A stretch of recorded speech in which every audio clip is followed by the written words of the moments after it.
Hola a todos y bienvenidos al primer vídeo en este canal. Me voy a presentar un poco que me conozcáis. Yo edito vídeo, no voy a decir la profesión porque realmente yo como profesión soy Environment 3D Artist, hago los escenarios en 3D de los videojuegos, ¿vale? Sin embargo, he estado estudiando de muchísimas más áreas, no solo de eso. Por lo tanto, edito vídeo, hago efectos especiales, corrección de color, en 3D, pues motion graphics, texturas, iluminación. Y bueno, luego también está la parte de sonido que también, bueno, he hecho grabaciones y tal. Me gusta mucho todo el mundo de técnico de sonido y tal. Vale, eso es un poco lo que hago, ¿no? Entonces, os preguntaréis que qué hago hablando del tema del agua, porque no tiene nada que ver con mi rama. No, espero pronto poder revelaros esto. De momento vamos a seguir haciendo e informando sobre esta problemática y espero pronto poderos decir el por qué estoy haciendo esto. Vale, pues esta es nuestra página web recién hecha ayer, así súper rápida con Wix. Lo importante ahora mismo es este primer artículo, lo quiero separar todo de esta forma en artículos donde vamos a ir estudiando las problemáticas en los diferentes países punto por punto y tal, ¿vale? Esto solo es una introducción muy a grosso modo, ¿vale? Y ahora mismo lo estoy pasando a YouTube, estoy haciendo esto en YouTube para darle un poquito de publicidad, ¿vale? Porque sin SEO y sin las redes sociales conocerlas nadie, esto no va a llegar a nadie. Por YouTube es posible llegar a más gente, ¿vale? Pues luego haremos más adelante una página web bien hecha y demás, ¿vale? Pero para empezar, empezamos de esta manera. Entonces, he querido describir el problema de forma muy genérica en este primer artículo y después ya vamos a ir desgranando pues país a país, cuál es la problemática. Sobre todo nos centraremos en el sudeste asiático, que allí el crecimiento poblacional es muy elevado y el problema muy grande. Pero bueno, os voy a leer un poco el artículo. E iremos subiendo más en los próximos días. Y también lo iré comentando un poco. Problemas hídricos del siglo XXI. Nos hemos acostumbrado a tener agua potable de forma ilimitada durante el último siglo, sin embargo, ¿somos conscientes de que podríamos sufrir escasez de este preciado recurso?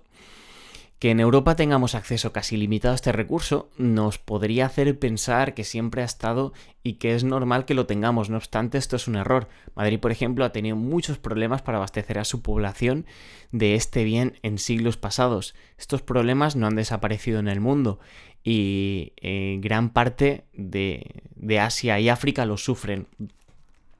Vale, esto es algo que, como hemos nacido con ello, nos acostumbramos a darle al grifo y tener agua, ¿vale? Pero esto hasta 1850 no se empezó a popularizar en Europa. Bueno, en Europa.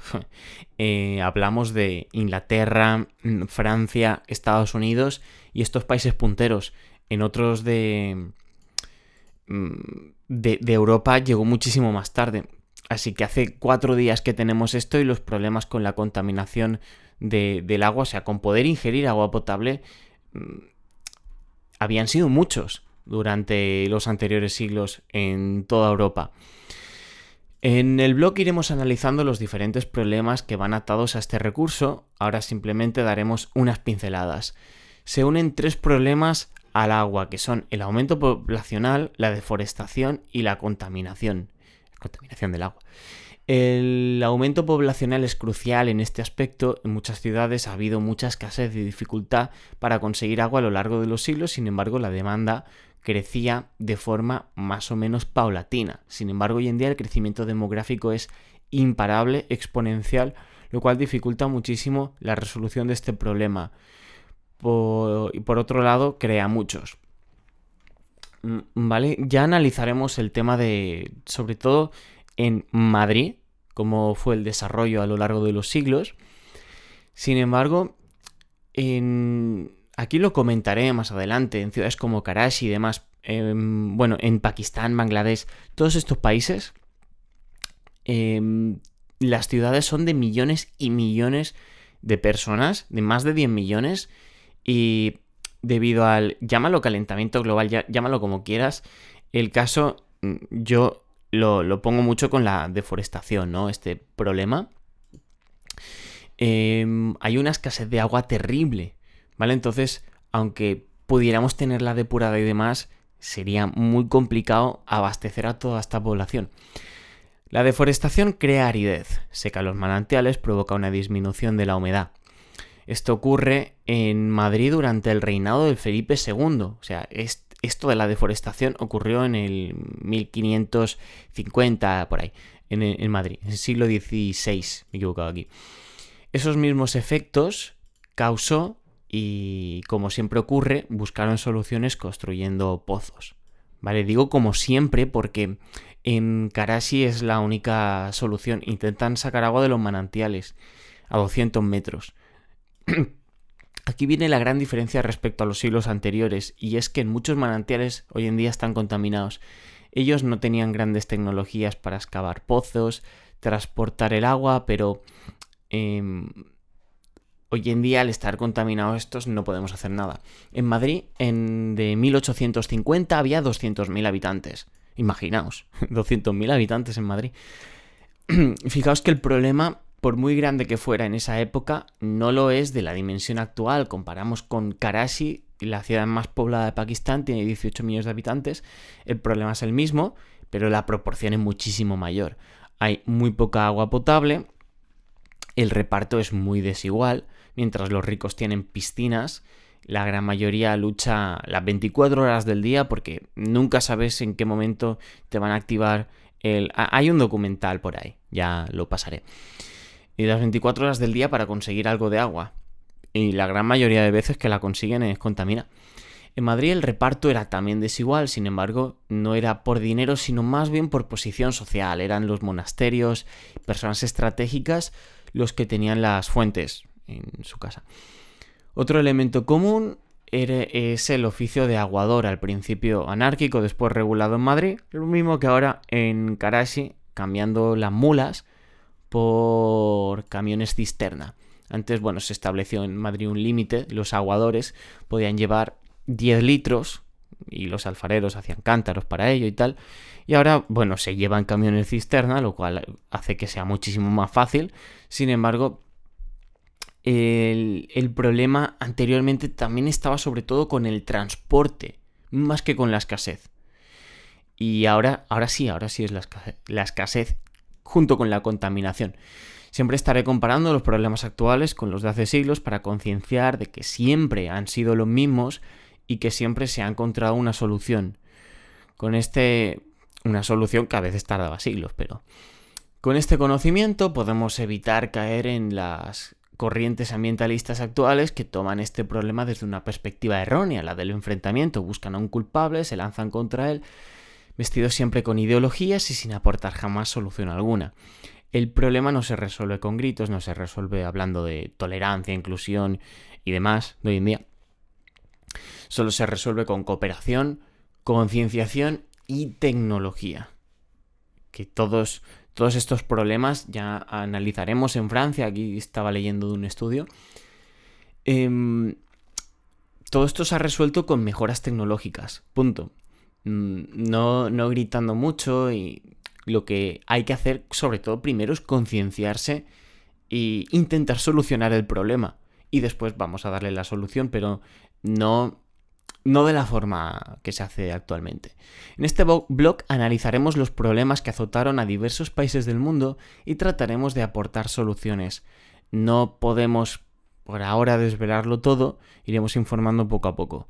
Hablaremos mucho de los ríos contaminados, de los acuíferos y demás masas de agua, y después de las industrias que lo causan, entre otras cosas.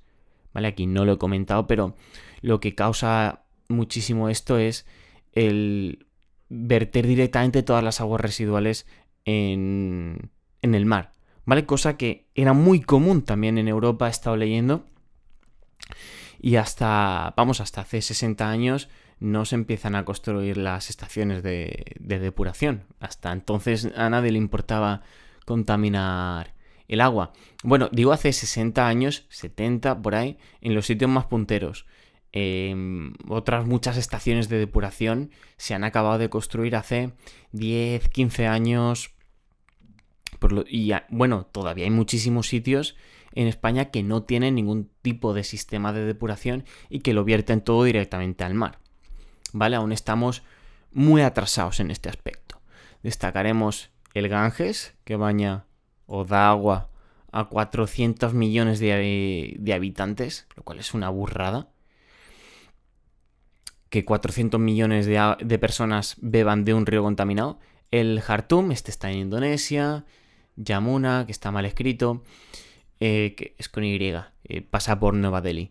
El Nilo, Egipto, lo sabéis todos. Yangtze, uno de los ríos chinos que hay. Mississippi, etc. ¿Por qué es tan importante que el agua de los ríos esté limpia? En nuestros países tenemos sistemas de depuración de agua, tanto para la que consumimos como para la que desechamos. No bebemos agua directamente del río porque puede tener arsénico, entre otros metales perjudiciales para nosotros. Nos pensamos muchas veces que agua del río, que bien para beberla. Pues siempre no es así. Y el arsénico es muy común. Que por ejemplo, en concreto lo tiene el Ganges, que sale del Himalaya, antes de que lo contamine nadie. Él por sí solo ya lleva arsénico. Si bien es cierto que el agua del grifo para nosotros es de una calidad muy discutible, los que estamos acostumbrados, vivimos en Europa, a otro que viniera de fuera le parecería excelente. Pero para nosotros el RPM, las partículas estas, son bastantes más de las que podríamos o deberíamos ingerir. El riñón no puede digerir tantas. Siempre podemos comprar un sistema de osmosis inversa, que aunque es caro, da como resultado un agua impecable. El agua que devolvemos al río pasa por una EDAR, estación de depuración. Estuve en una, muy chulo aquello. Aunque el proceso de depuración actual es terrible, y os explicaré más adelante el por qué me parece tan terrible e ineficiente, siempre muchísimo mejor que devolverlo tal cual al río, sin tratamiento ninguno. En la India no hay un pretratamiento, de hecho en estos países van al río con cántaros a abastecerse de agua. Por eso es tan importante tener unos ríos completamente limpios, porque si viertes plomo, los habitantes van a beber directamente ese plomo. También mercurio y una lista interminable de metales pesados que sueltan las industrias. La India, en Indonesia, Bangladesh, Pakistán, resto de países del sudeste asiático, no tienen ni un sistema de tratamiento previo ni posterior al uso. Entonces, toda el agua que consumen es contaminada. Y la que desechan, pues más aún. Si tú te bañas con agua contaminada, la contaminan más todavía. Para que vuelva a consumir otra persona más abajo. Es un problema muy complejo debido a la globalización en parte, y veamos la razón. En Europa tenemos unas leyes estrictas en cuanto a lo que podemos y no podemos hacer con el agua, pero si hay un país que no tiene estas leyes y encima trabajan por sueldos ínfimos, nos vamos allí a fabricar. Esto hace inoperantes todas las leyes europeas porque las industrias se las saltan, solo que no aquí, sino que en otro lugar. Los países destinatarios tienen gobiernos débiles, corruptos, normalmente. Siempre puede haber algún país que tenga un buen presidente, no, pero normalmente por aquellos países en India dicen que ahora no me acuerdo cómo se llama el presidente, pero que está llevando el país hacia una dictadura. Y de ninguna manera pueden hacer frente a este problema. Tampoco tienen la tecnología desde la perspectiva europea muy fácil, ¿no? Porque había una evolución a lo largo de los siglos sobre el tratamiento de este problema. Y ahora pues ya estamos, entre comillas, bastante avanzados. Sin embargo, estos países no tienen los recursos ni la mentalidad para poder solucionar este problema que les es impuesto. Porque somos nosotros los que vamos allí a contaminar. Si ponen leyes, las industrias se irán a otros países. Por lo tanto, no podrían lograr el desarrollo que tanto buscan. Aunque estas empresas paguen muy mal, resuelven el problema del paro y le dan algo de futuro a la población. Por lo tanto, están en una posición muy difícil, donde tienen las de perder y hacen la vista gorda. Esta gente, estos gobiernos, si se pusieran serios, a lo mejor podrían podrían hacer algo, pero si por ejemplo en Camboya o Vietnam se pone la cosa estricta, pues se van al país de al lado y se beneficia al país de al lado de que vaya la industria para allá, y el país donde se ha puesto esa ley pues se ve muy perjudicado. Hay muchísima gente, muchísima población en estos países y necesitan darle salida, darle trabajo. Por otro lado, y en esto sí tienen culpa, no elaboran ningún sistema de depuración de aguas residuales, ni en general, algunas faltas tiene esto, tuberías de ningún tipo, ni sistema de alcantarillado ni nada, y con la tecnología que hay hoy en día pues pides ayuda a otro país y se podría construir. Lo que pasa es que no están por estas cosas. Las compañías siempre van a tratar de sacar el máximo beneficio posible sin importar la situación de los trabajadores ni la contaminación que produzcan. Hubo un derrumbamiento, me parece en 2005, en la India, no me quiero equivocar porque no me lo sé bien esto de memoria. Tiene además un nombre donde murieron 1000 trabajadores y se empezaron a tomar algunas medidas de seguridad a partir de entonces.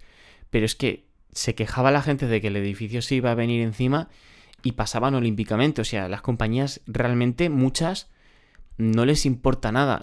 Es como si fueran ganado las personas. Por lo tanto, yo veo muy necesario unas reglas globales, o por lo menos para las grandes marcas, sobre todo las que sean europeas y estadounidenses, que restrinjan sus actividades en otros países. Más que restringir, que tengan alguna ley, vamos. Los métodos de depuración de agua que existen actualmente deben ser obligatorios para todo el mundo, operen en París o en Pekín. Así empezaríamos a resolver el problema. En esta introducción he podido dar alguna pincelada, ya os digo muy por encima porque este tema es muy, muy denso y vamos a irlo desgranando poco a poco, sobre los temas que trataremos en este blog. Espero poder profundizar en muchísimos temas y crear una comunidad con vosotros. El agua no será un bien escaso si lo administramos bien, utilizándolo, sabiendo que es un bien finito y depurándolo para poder reutilizarlo varias veces, muchas veces. Si quieres estar informado de todo, de toda la problemática, únete a nosotros, síguenos en las redes sociales, acompáñanos, pronto desvelaremos el propósito de nuestro blog. Vale, pues nos ayudaría mucho que nos siguierais en Telegram, en Facebook y en Twitter. ¿Vale? Sobre todo también en la página web, que es donde voy a estar subiendo los artículos. El canal de YouTube sobre todo lo quiero destinar a cuando pueda coger yo la cámara y grabar material. No me gusta andar haciendo documentales y cosas, cogiendo vídeos de aquí, vídeos de allá y tal, sino que lo quiero hacer grabarlo yo y hacer el guión yo y explicarlo todo yo, según lo que vaya viendo en los diferentes lugares. ¿Vale? Así que bienvenidos al canal, muchas gracias por quedaros hasta el final y nos vemos en el siguiente vídeo o en el siguiente artículo.